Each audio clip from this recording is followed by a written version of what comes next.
আসসালামু আলাইকুম। Dolly's story লাইনে সবাইকে জানাচ্ছি অভিনন্দন। এখন আমি আমার পার্লারে আছি, একটু একটু কাজ করছি। সবাই কে কী করছেন অবশ্যই একটু জানিয়ে যাবেন, সঙ্গেই থাকুন আমার ছোট্টখাট্ট ভিডিওতে। আজকে আমি যে কাজটি করছি এটা কম বেশি সবাই এর সাথে পরিচিত আছেন, যারা কম বেশি পার্লারে কাজ করতে অভ্যস্ত বা পছন্দ করেন। হেয়ার রিমুভজনিত কাজ, এটা আসলে এক্সট্রা যে অবাঞ্ছিত লোম আছে যারা রিমুভ করতে চান বা পছন্দ করেন, ফর্সা সুন্দর থাকতে পছন্দ করেন, স্কিনকে সুন্দর রাখতে পছন্দ করেন, তারা আসলে এই কাজগুলো করে থাকেন।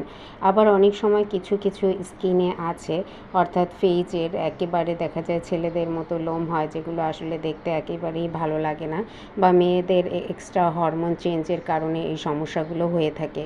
তো আমরা সাধারণত ওইগুলোই রিমুভ করি। এই আপুটারও হচ্ছে এই প্রবলেম, অর্থাৎ তার হেয়ার হচ্ছে অতিরিক্ত হেয়ার গজায়, যেটা আসলে একেবারেই ভালো লাগে না, যার কারণে মানুষ বাধ্য হয়ে কিন্তু এই কাজগুলো করে। অনেকেই মনে করে কি দরকার এত সাজগোজের, এত পরিষ্কার পরিচ্ছন্ন থাকার, এটা করার ওটা করার, পার্লারে যাওয়ার কি দরকার। আসলে দরকার আছে। নারীর সৌন্দর্য হচ্ছে সবচাইতে বড় বিষয়, কারণ হচ্ছে নারীরা সবসময় সুন্দর থাকতে চায়, আর বিশেষ করে পুরুষরাও কিন্তু সুন্দরের প্রতি আকৃষ্ট হয়। স্বামীরা সবসময় তার স্ত্রীকে সুন্দর দেখতে চায় এবং অন্যের চাইতে বেশি সুন্দর দেখতে চায়, আর স্বামীর কাছে আকর্ষণীয় নিজেকে রাখার জন্য সব স্ত্রীরাই একটু সুন্দর থাকতে চায়। তো আজকে আমি তার ফেসে থ্রেডিং করছি আপার লিভে, অর্থাৎ এক্সট্রা যে হেয়ারগুলো এগুলো রিমুভ করছি।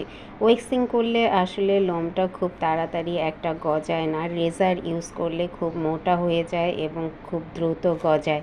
আর এটা হচ্ছে ভেতর থেকে যেহেতু শ্বাসটা বের করে নিয়ে আসে।